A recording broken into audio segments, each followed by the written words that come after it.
രാജ്യത്തെ ദരിദ്ര ജനവിഭാഗങ്ങളെ സഹായിക്കുന്ന സാമൂഹ്യ സുരക്ഷാ പദ്ധതികൾ പൂർണ്ണമായും സംസ്ഥാനങ്ങളുടെ ചുമതലയിലേക്ക് മാറ്റി ഉത്തരവാദിത്വത്തിൽ നിന്ന് ഒളിച്ചോടുകയാണ് കേന്ദ്ര മോദി സർക്കാർ. ഇതിന്റെ തെളിവുകൾ നിരന്തരം ഉത്തരവുകളായും സർക്കുലറുകളായും പുറത്തു വരികയാണ്. ദേശീയ സാമൂഹിക സുരക്ഷാ പദ്ധതി പ്രകാരം മുതിർന്ന പൗരന്മാർക്കും വിധവകൾക്കും ഭിന്നശേഷിക്കാർക്കും നൽകുന്ന പെൻഷൻ വർദ്ധിപ്പിക്കുന്നതിനും ഗുണഭോക്താക്കളുടെ പട്ടിക പുതുക്കുന്നതിനുമുള്ള ഉത്തരവാദിത്വം സംസ്ഥാനങ്ങൾ കാണുന്നതാണ് ഏറ്റവും ഒടുവിൽ പുറത്തുവന്ന വിവരം.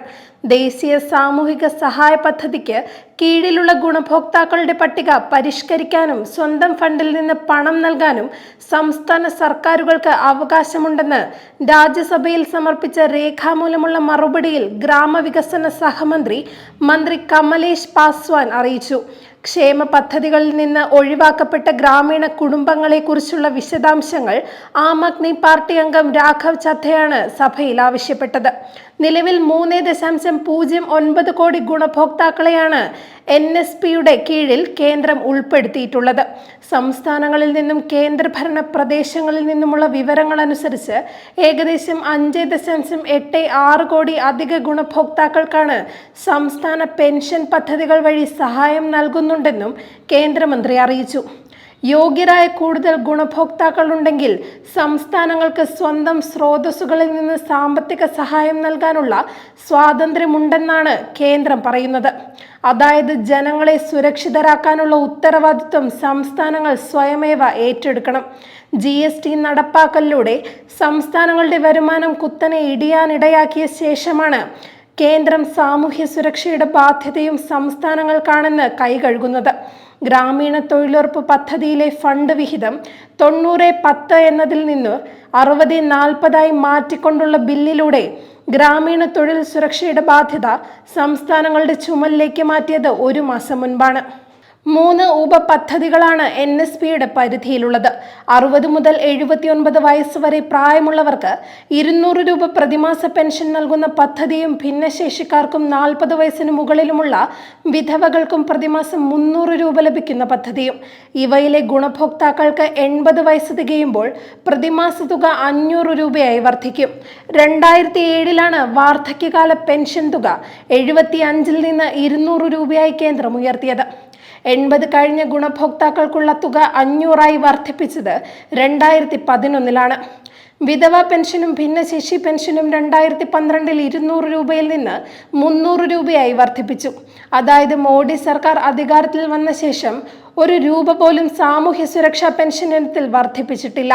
കേരളം ഉദാഹരണമായെടുത്താൽ ഗുണഭോക്താക്കൾക്ക് പ്രതിമാസം ലഭിക്കുന്ന 2000 രൂപയിൽ യഥാക്രമം 1800, 1700 രൂപ വീതം സംസ്ഥാന സർക്കാർ നൽകുന്നതാണ്.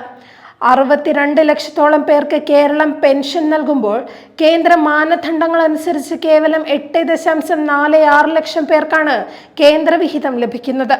ഇതുപോലെ കൃത്യമായി ലഭിക്കാത്ത സാഹചര്യത്തിൽ ഈ ഇനത്തിലുള്ള തുകയും സംസ്ഥാനം മുൻകൂർ അടിസ്ഥാനത്തിൽ അനുവദിക്കുകയാണ് പതിവ്.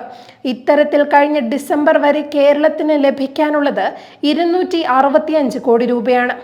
NSP പോലുള്ള ക്ഷേമ പദ്ധതികൾക്ക് കീഴിലുള്ള ഗുണഭോക്താക്കളുടെ പരിഷ്കരണത്തെ കേന്ദ്ര സർക്കാർ നിരന്തരം എതിർക്കുകയായിരുന്നു. രാഷ്ട്രീയ സാമൂഹിക ഘടനയിൽ ഒട്ടും സ്വാധീനമില്ലാത്ത ഏറ്റവും ദുർബലരായ ആളുകളാണ് അർഹരായ ഗുണഭോക്താക്കൾ. കേന്ദ്ര സർക്കാർ സൗകര്യപൂർവ്വം ഉത്തരവാദിത്തം സംസ്ഥാനങ്ങൾക്ക് കൈമാറുകയാണ് എന്നാണ് അസിം പ്രേംജി സർവകലാശാലയിലെ ഫാക്കൽറ്റി അംഗമായ ദീപ സിൻഹ വിലയിരുത്തുന്നത്.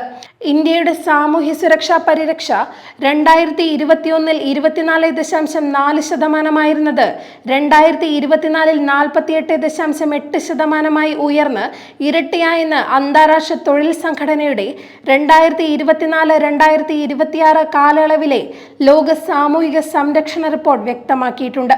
ആരോഗ്യ ഇൻഷുറൻസ്, പെൻഷനുകൾ, തൊഴിൽ സഹായം തുടങ്ങിയ ആനുകൂല്യങ്ങൾ കോടിക്കണക്കിന് ആളുകൾക്ക് ലഭ്യമാക്കിയ സർക്കാർ സംരംഭങ്ങളാണ് ഈ പുരോഗതിക്ക് കാരണമെന്നും റിപ്പോർട്ട് വിലയിരുത്തുന്നു.